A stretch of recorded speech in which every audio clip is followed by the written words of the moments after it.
warahmatullahi wabarakatuh semuanya. Selamat siang saya ucapkan. Perkenalkan, nama saya Sistiaka Putri, di mana di sini saya akan memandu seorang narasumber yang sangat luar biasa. Kalian penasaran? Saya juga penasaran tentunya.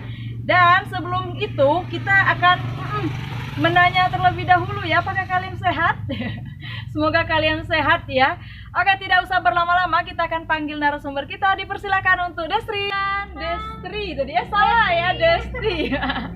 Senang sekali ya rasanya bisa bertemu dengan kamu. Kamu apa kabarnya sekarang? Alhamdulillahirabbil alamin, baik saja. Baik saja Baik ya. saja, Ini namanya namanya Desti Purlianti ya. Nanti saya mau tanya-tanya banyak sekali perihal jurnal ya. Iya, tentang jurnal ya. Oke, Iya. sebelum Boleh itu kamu bahas langsung aja ya. Oke, dipersilakan Des. Lanjut dulu ya. Hah? Nah, di sini saya mengambil dari judul jurnalnya, itu peran pers dalam peningkatan daya saing daerah. Ya. Nah, di sini saya ambil dari jurnal, yaitu penulisnya Kukri Surya Wicaksono. Nah, di sini itu dari Universitas Ponegoro tentunya ya. Iya, benar ya. Lanjut. Oke. Dan di sini saya menjelaskan dulu ya, dari peran pers dalam peningkatan daerah ini, yaitu pers mempunyai fungsi ideologi dan melakukan politik yang sesuai dengan fungsi ideologinya, dan bagaimana hal ini akan mencakup masalah siapa yang melakukannya dan kepentingan apa yang kita lakukan dalam suatu pers tersebut. Nah, di sini juga pers ini mempunyai fungsi nih ya, apa aja nih fungsinya? Seperti memberikan pendidikan, memberikan hiburan juga kepada khalayak banyak atau masyarakat luas tentunya. Nah, di sini ada 3 fungsi, itu dilakukan dalam bingkai bentuk pendapatan umum, dan di mana terjadinya suatu antara khalayak tentunya, khalayak atau masyarakat, semua orang ya kayak gitu. Di mana juga pers ini sebagai ruang publik menjaga keseimbangan antara negara, kekuasaannya, dan masyarakat setempat di Indonesia maupun di luar Indonesia. Nah, besarnya tingkatan pengaruh pers ini terhadap masyarakat, kehidupan masyarakat tentunya ya, dan negara dikemukakan oleh seperti Dedi Hidayat tentunya, yang mengatakan ketika menjelaskan mengenai ruang publik, dikursuskan seputar media massanya, sehingga media massa ini untuk melakukan pempublikan atau ya seperti kita melakukan persingnya di suatu media massa harus menyesuaikan dengan kongres ataupun konteks yang demokratis juga. Yang sesuai, intinya ya. Oke, saya mau tanya juga ya mengenai apa yang sudah disampaikan oleh Desti tadi. Ini dalam meningkatkan daya saing daerah menggunakan metode apa, dan peran pers daya saing daerah itu bagaimana?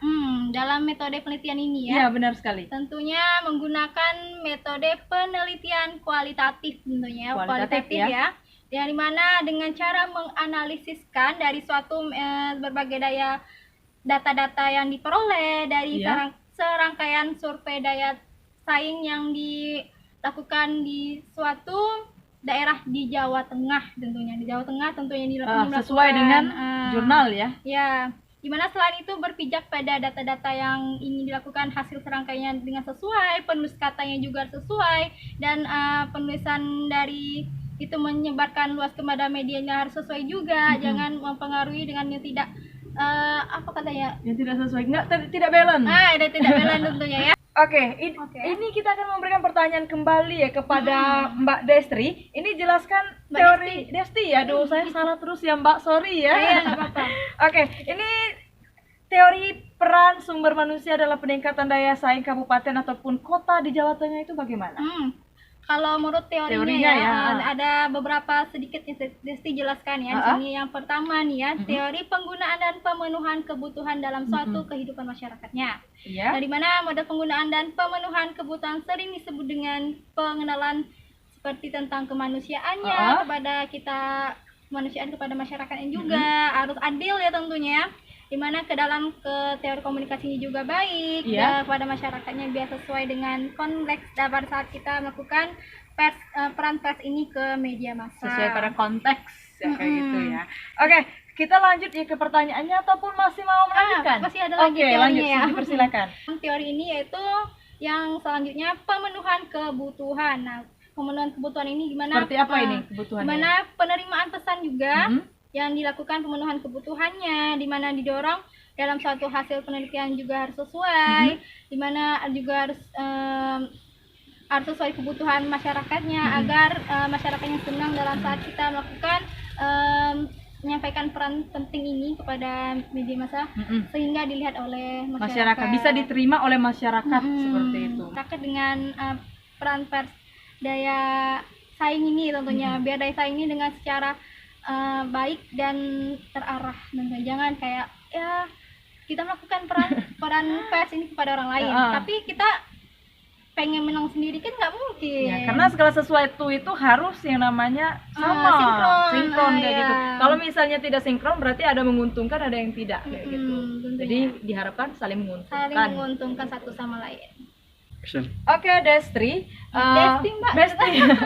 Biar nggak apa-apa ya kalau misalnya saya sedikit salah penyebutan S dan T. T ya. Iya.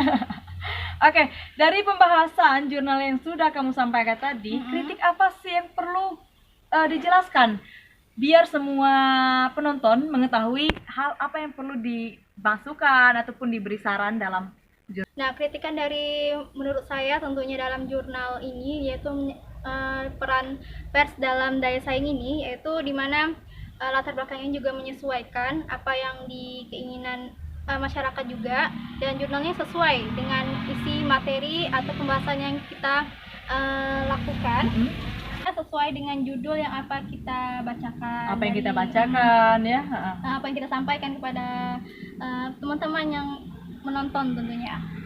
Dan juga hasil pembahasannya juga itu sesuai juga tentang isi dari judul yang Desti sampaikan, itu judulnya peran pers dalam daya saing daerahnya itu di daerah Jawa Tengah. Itu sesuai ya.